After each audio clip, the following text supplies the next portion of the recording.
Hello, bienvenue sur la Minute Dev. On a encore plein de choses à voir comme tu l'imagines. Et au niveau des objets, évidemment, il y a encore une tonne de choses, même si on a vu évidemment les concepts principaux. N'oublie pas au passage de liker la vidéo, de t'abonner à la chaîne YouTube et évidemment d'activer les cloches de notification pour recevoir les prochaines vidéos. Et à présent, on y va. On va évidemment avancer sur ces notions d'objets. Let's go!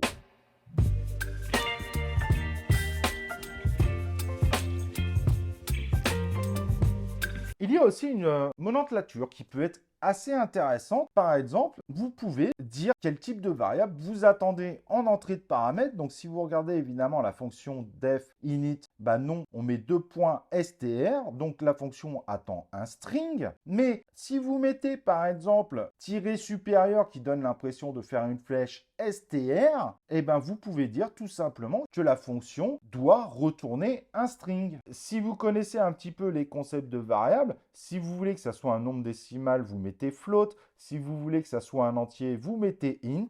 Bool pour booléen, donc false ou true, etc., etc.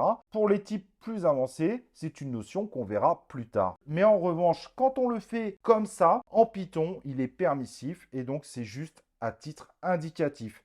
Ça veut dire que si là, par exemple, on fait banane égale fruit 45, pourtant l'indication nous dit qu'il attend un string, pourtant il envoie bien 45, il met donc dans l'argument non 45, ensuite il retourne 45 et on vérifie, on fait un print de banane.affiché et il nous retourne bien 45. Alors, il y a quelque chose qui est très utile pour forcer ces types. Et moi, je trouve ça très bien. Ça permet de faire des objets de plus en plus avancés. Surtout quand on commence à avoir beaucoup d'objets, ça peut être une source de sécurité vraiment très intéressante. Donc, on va utiliser un package qui s'appelle stringint, comme tu peux voir à l'image.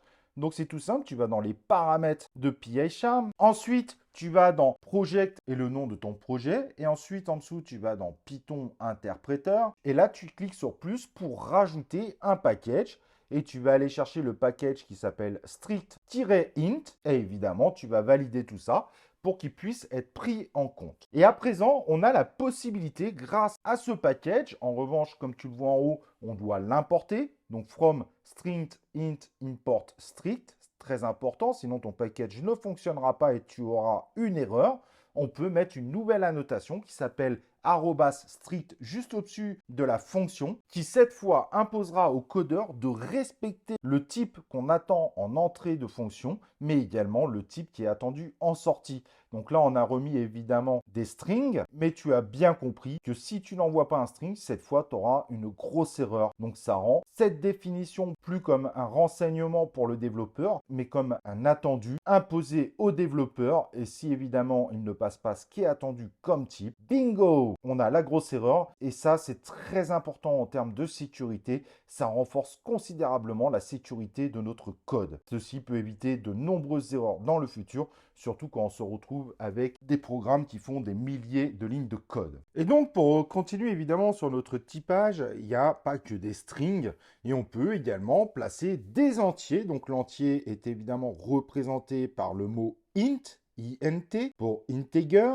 et les nombres décimaux, donc là on veut passer un poids par exemple, donc on va passer pour une banane à peu près 300 grammes. Vous savez qu'en langage de programmation, ce n'est pas une virgule et un point, c'est la nomenclature américaine, donc on met 0,3. Mais pour définir que ce qu'on veut passer n'est pas un entier, mais un nombre décimal, on doit mettre float et pas int. Si tu ne connais pas, on parle de virgule flottante, d'où le terme float. Ce sont des termes très fréquents dans la plupart des langages de programmation. Si tu as déjà programmé dans d'autres langages, cela ne devrait pas te surprendre. Sinon, malheureusement, c'est un mot que tu devras un minimum apprendre. Mais donc, quand on lance notre programme, alors, il y a une particularité. Le print attend que des chaînes de caractères. Donc, il faudra cependant mettre str entre parenthèses pour l'entier et pour le nombre décimal afin de transformer ces nombres en chaînes de caractères pour que le print puisse l'utiliser. Sinon, vous aurez une erreur. C'est pour ça qu'on utilise la fonction native str entre parenthèses et donc on passe en paramètre ce qu'on veut transformer en chaîne de caractères. Donc ici, self.nombre.